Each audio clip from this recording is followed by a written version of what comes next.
अतिशय भयानक परिस्थिती प्रथमतः महाराष्ट्राच्या या पर्जन्यमानामुळे झाली। माझा जो विभाग आहे तो आहे जुन्नर किल्ले शिवनेरी। माझ्या विभागामध्ये सुद्धा द्राक्ष बागायतदार, डाळिंब आणि सगळे भाजीपाला शेतकरी अडचणीमध्ये आले, त्यांचे पंचनामे झाले। साहेब आता 7-12 कोरा होईल न होईल तो नंतरचा विषय, कारण एवढं मोठं संकट आल्यानंतर शासनाने 31,628 कोटी रुपयाचं ऐतिहासिक मदत पॅकेज जाहीर केलेली आहे। मी सन्माननीय सरकारचं मनापासून आभार व्यक्त करतो, परंतु त्याच्यामध्ये एक गोष्ट आवडतो मी सांगेल की ह्या सर्व असलेल्या शेतकऱ्यांचे त्यांना पुन्हा आपण सर्व मंडळींनी कर्जाचे हप्ते आपण डिवाइड करून द्यावे, याच्यामध्ये कुठेही व्याज घेऊ नये, व्याजाची 100% माफी व्हावी, विमा योजनेच्या बाबतीमध्ये मोठं संरक्षण मिळावं। आणि मी वारंवार सांगत आलेलो आहे, या महाराष्ट्र राज्याने एक ऐतिहासिक मध्ये निर्णय केला, जसं आपलं बजेट आहे तसं आपल्या पद्धतीने आपण सर्व आर्थिक बजेट मांडतो, पण राज्य आपलं इतकं प्रगत आहे, महाराष्ट्राने मधल्या काळामध्ये एक ऐतिहासिक निर्णय केला आणि आदिवासी बजेट स्वतंत्र केलं। माझी प्रामाणिकपणे इच्छा आहे, आपण शेतकऱ्याला राजा म्हणतो, आपण शेतकऱ्यांना या भारताचा कणा म्हणतो, या शेतकऱ्यांचं स्वतंत्र बजेट कृषी बजेट व्हायला पाहिजे। आणि स्वतंत्र कृषी बजेट करणारे देवेंद्र फडणवीस, एकनाथ शिंदे साहेब आणि अजित दादा हे पहिले या राज्याचे ऐतिहासिक कामकाजामध्ये नेते ठरतील। आपलं सरकार हे प्रगत सरकार आहे, महाराष्ट्र हे प्रगत महाराष्ट्र आहे, त्यामुळे स्वतंत्र कृषी बजेटची घोषणा या अधिवेशनामध्ये माझ्या शासनाने करावी अशी मी विनंती करतो। कृषीच्या बाबतीमध्ये आपण कृषी आणि पणन साहेब हे दोन्ही प्रक्रिया एक आहे। माझे अध्यक्ष महोदय आपल्यामधून एकच विनंती आहे, कृषी आणि पणन हे दोन्ही खाती एकाच मंत्र्यांना मिळाली पाहिजे, कारण सोयाबीनचा विषय आहे, जिथे सोयाबीन जास्त आहे तिथे आपल्याला केंद्र मिळत नाही, त्यामुळे हा अवमेळ होतोय। त्यामुळे कृषी खाते आणि पणन खातं एकत्र कारभार करण्याची संधी या मंत्रिमंडळातल्या मंत्र्यांना मिळावी। त्याप्रमाणे आपल्याला मी प्रामाणिकपणे सांगतो की देवगड हा आपला राजा आहे, देवगड हा कोकणाचा राजा, हा महाराष्ट्राचा राजा, हा देशाचा राजा, पण माझ्या कोकणाच्या आंबावर आता संकट येत आहे। हा जो GI नामांकन आहे त्या नामांकनाची इतर राज्यामध्ये आता चर्चा चालू झालेली आहे, इतर राज्य आपल्यावर अतिक्रमण करतं की काय ही भीती आता माझ्या सर्व शेतकऱ्यांना आणि महाराष्ट्राला वाटायला लागलेली आहे।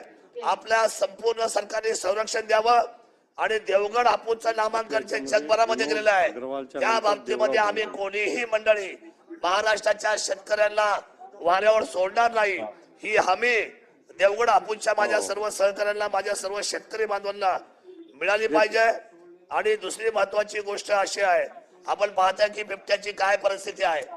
मी वारंवार सांगितलेलं आहे, ज्याच्या घरामध्ये बिबट्याने हल्ला केला, जिथे लहान मुलं गेलं, महिला गेली, शेतकरी गेली, शेतकरी महिला आता खेळ्याचा पट्टा वापरून जर शेती करणार असेल तर काय अर्थ राहिला। अध्यक्ष महोदय, माझी नम्र विनंती हात जोडून आपण सरकारने या बाबतीमध्ये अतिशय हे आताच उद्याचं आपलं अधिवेशन संपायच्या अगोदर सुमोठो निर्णय करावा। 2 रेस्क्यू सेंटर, 2000 बिबटे एका वेळेला बसतील, नर एका बाजूला, मादी एका बाजूला, त्यामुळे आपल्याला लसबंदीची सुद्धा आवश्यकता लागणार नाही। अध्यक्ष महोदय, माझे 2 विषय, मी जास्त बोलणार नाही, मी पॉइंटेड बोलणारा माणूस आहे, फार वेळ घेणार नाही। मला आपल्याला सांगावं असं वाटतं, या बाबतीमध्ये शासनाने 2 रेस्क्यू सेंटर चालू करावेत आणि हे आपत म्हणून, बिबट हे आपत आहे, बिबट या आपतसाठी राज्य घोषित करावं। सगळ्या आमदारांच्या भावना अतिशय तीव्र आहेत आणि या तीव्र भावनेचा विचार करून हा माझा तालुका पर्यटन जुन्नर आहे, या ठिकाणी रस्त्याच्या बाबतीमध्ये आदरणीय मंत्री महोदय, आपली जी गादी आहे, आपली गादी मंत्री महोदय छत्रपतीचा वारसा आहे आणि ह्या गादीला आम्ही सन्मानपूर्वक पाहतो। आदरणीय छत्रपती शिवाजी महाराजांचे जन्मस्थान हे शिवनेरी आहे आणि त्यामुळे आपल्याला राज्यामध्ये एक तरी तालुका मॉडेल करावा लागेल, तो मॉडेल छत्रपती शिवाजी महाराजांचा तालुका व्हावा। हा पर्यटन तालुका झालाय, महाराष्ट्र राज्याने शिवेंद्रराजे हा तालुका घोषित केलेला पर्यटन एकच तालुका करण्यासाठी आपण 100% सगळे रस्ते आपण चांगले करावेत, सिमेंट कॉन्क्रीटचे करावेत, जेणेकरून येणारा पर्यटक जे लेण्या पाहायला येईल, त्या ठिकाणी भेट द्यायला येईल, अष्टविनायकाला येईल, छत्रपती शिवरायांच्या शिवनेरीला भेटायला येईल, अशा किमान एक तालुका जरी मॉडेल करण्यासाठी आपण आम्हाला त्या ठिकाणी ह्या वेळेला अतिशय जबरदस्त अशी ताकद द्यावी.